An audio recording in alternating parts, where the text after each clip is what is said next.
안녕하십니까? 2025년이 시작한 지도 벌써 2주가 지났네요. 이제 지난번에는 2025년이 시작되면서 새로울 신년, 거기서 새로움에 대해서 말씀을 드렸는데 보통 새롭게 시작하면은 새로운 계획을 또 세우지 않습니까? 그럼 이 새로운 계획을 세우는데 설립자가 있거든요, 세우다. 근데 이 설립자의 의미를 어떤 의미가 돼 있는지 우리 조상들은 어떤 식으로 이 의미를 만들었을까 한번 생각해 보고 제 나름대로 이 설립자의 의미를 한번 생각해 봤습니다. 제가 내린 결론은 설립자의 의미는 하늘의 뜻을 세우는 겁니다. 우리가 무슨 계획을 세울 때 우리 생각대로 마음대로 막 해서 세운다고 생각하지만은 이 글씨를 한번 차근차근 떼서 보면은 우리 생각을 주는 하늘의 뜻, 깊은 뜻이 있는 게 보입니다. 그것을 제가 이 설립자의 글씨를 가지고 한번 풀어보고 여러분들도 올해 을사년 하늘의 뜻을 품은 계획을 세워서 잘 이루어질 수 있도록 했으면 좋겠습니다. 먼저 이 설립을 보면 이 설립자를 파자를 한번 해보겠습니다. 파자를 해보면은 돼지 해머리 두자와 초두머리 초자가 나옵니다. 이 글자는 왜 돼지의 머리 두라고 하냐면은 이 글자가 돼지 해자라는 글자입니다. 돼지 해자라는 글자. 이 돼지 해자의 글자에서 요 위에 머리 부분, 요 위에 머리 부분만 한다고 해서 돼지해 머리 두고 돼지의 글자. 그 다음에 밑에는 초머리 초자는, 초두머리 초자는 이게 풀초자에 요 위에 부분만 하는 겁니다. 그래서 풀초자의 초두머리 초, 이 두 가지를 합쳐서 이렇게 나왔다고 보고 있거든요. 그런데 이 돼지는 우리가 하늘의 고사를 지내거나 하늘의 뜻을 받들기 위해서 지낼 적에는 이 돼지를 씁니다.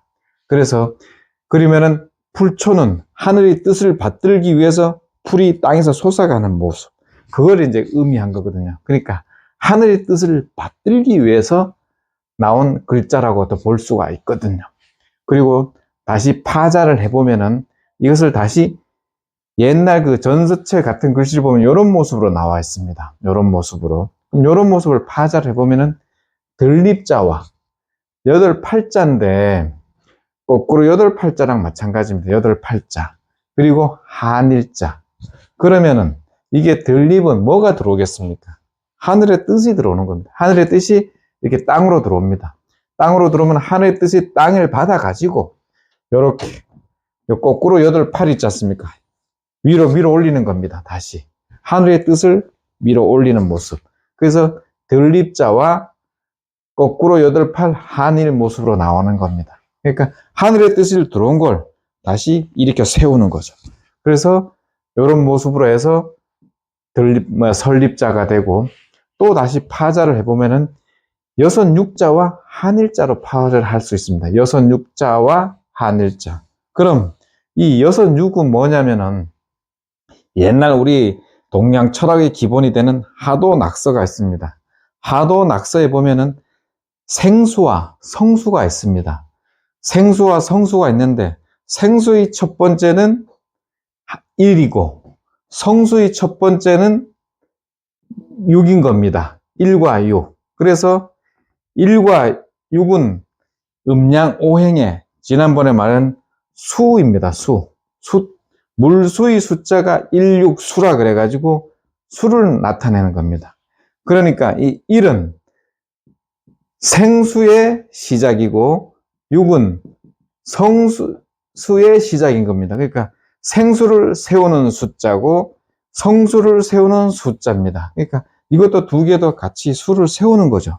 그리고 16은 물이니까 물은 모든 근본의 시작이지 않습니까? 그래서 하늘의 뜻을 세우는 거랑 마찬가지가 되는 거거든요. 그리고 마지막으로 이제 제일 많이 쓸 수 있는 게 우리가 많이 봤다는 본 글자랑 마찬가지죠. 큰 대자와 한일자에서 땅에 사람이 이렇게 서 있다는 이런 걸로 많이 해석을 하지 않습니까? 그런데 이걸 다시 파자를 해보면은 하늘천에서 나온 거거든요. 이 왜 하늘천에서 나왔냐고 보면은 이 하늘의 뜻이 땅으로 내려오는 겁니다.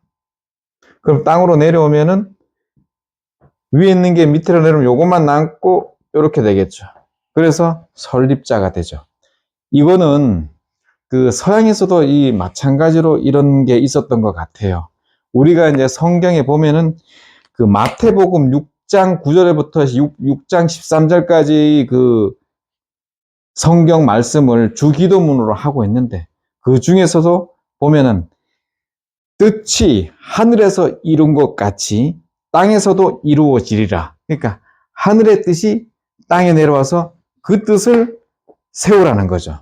그래서 이 글자는 설립, 하늘의 뜻을 세운다는 거죠. 그 입자는 요 들립자가 들어오는 거예요. 하늘의 뜻이 들어온다는 거.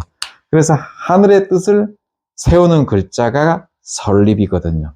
그러니까 여러분들도 새로운 계획을 세울 때 하늘의 뜻과 같은 좋은 뜻을 만들어 가지고 좋은 뜻으로 큰 뜻을 세우기를 바라겠습니다. 지난번과 오늘은 새해를 맞이하여 가지고 새로운 신자하고 그 다음에 뜻을 세우라 해서 계획을 세우고 뜻을 세우라 해서 설립자로 했습니다. 이제 다음부터는 작년에는 음양오행에 대해서 이제 계속 했으니까 올해는 음양오행이 구체적으로 나타나서 하늘은 천간이 나오고 땅은 12지지가 나옵니다. 그래서 천간 열자 먼저 하고 그 다음에 12지지를 하나하나씩 하겠습니다. 여러분들도 천간부터 12지지 하늘의 뜻과 땅의 뜻이 어떻게 되는지 한번 글자 갖고 생각해 보도록 하겠습니다. 새해 첫 달 모두 좋은 계획 세우시고 복 많이 받는 한 해 되십시오.